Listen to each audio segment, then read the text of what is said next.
I don't like to call these products. I like to call these ministry resources.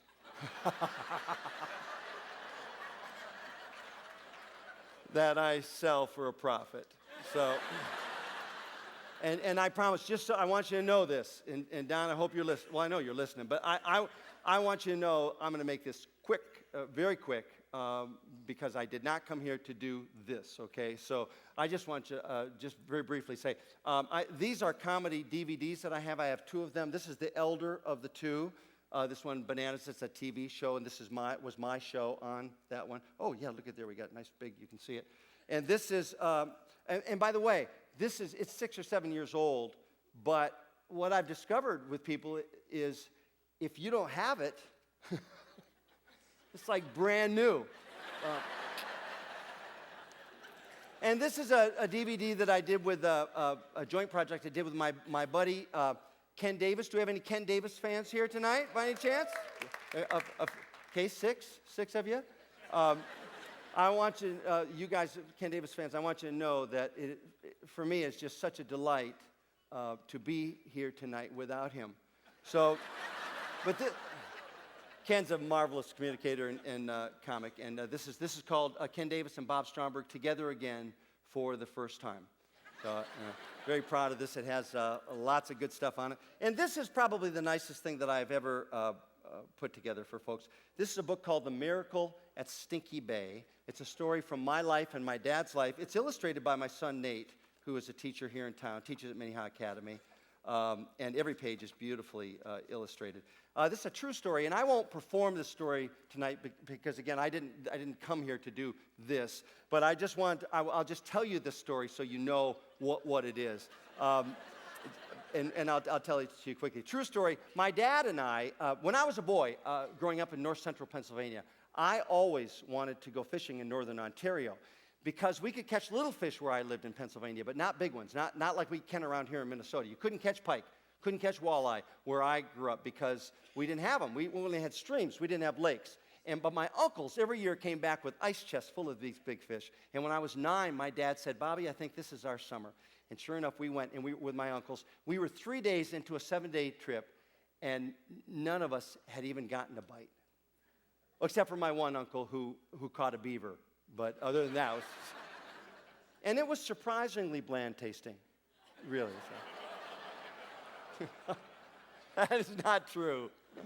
Oh, gee. It was quite good. But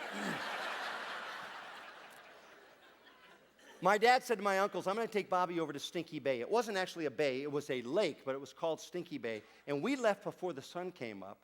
And we got to this lake right at sunrise and threw our hooks in. We were the only fishermen of the lake, and it was just wham, wham, wham, one fish after another. My job was to take the fish off the hook, put them on the stringer, hang them over the edge of the boat. It's the first time in my life, only time actually, I ever caught a fish with no bait on my hook. My hook fell in the water by itself, nothing on it. A fish took it. I pulled it in. It was just amazing. And about 10 o'clock, my dad said, "You know, Bobby, we're not going to be able to carry any more fish out of here, you and I. We can't carry any more. We won't be able to do it. So why don't we have our sandwiches, and then we'll head on out." And my nose was starting to burn, so I said, "Well, that's fine. We can do that." So I reached for the fish that were hanging on the edge of the boat. They were gone. Somewhere in that deep lake, 20 fish swam unusually close. And my heart was just broken, and I prayed, "Oh, God, please, can't you help us find those fish? And if you do, I'll give you my allowance. Okay, I'll be a missionary." Wasn't going to happen.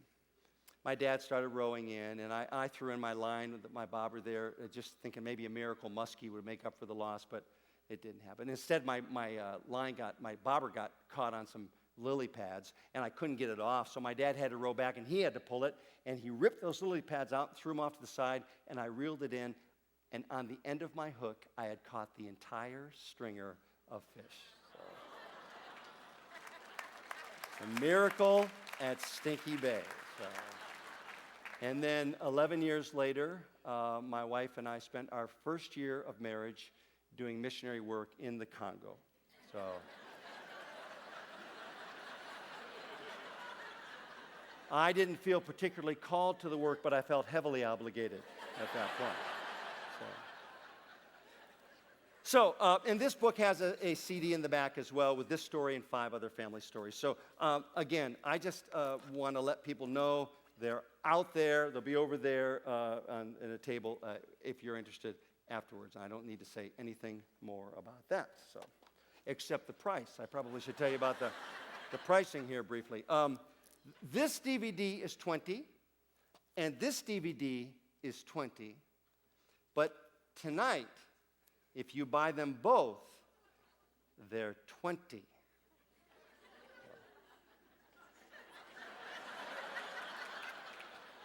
People find this confusing. Say, what if I only want one? It's 20. And if I get both of them, it's 20.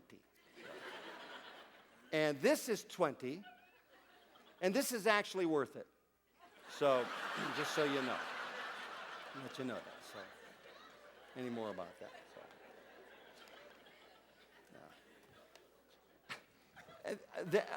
You've probably been, just real briefly, Don, you've probably been to Christian concerts where the artist will stand up and sing like 2 or 3 songs, and then they'll talk about their stuff for 5 minutes. And I decided early in my career I will not do that.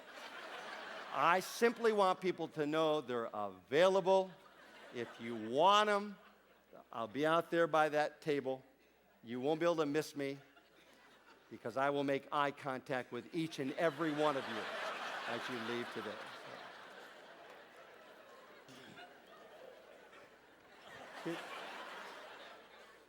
Here's the point. Here's the point, huh? You know what the right thing to do is.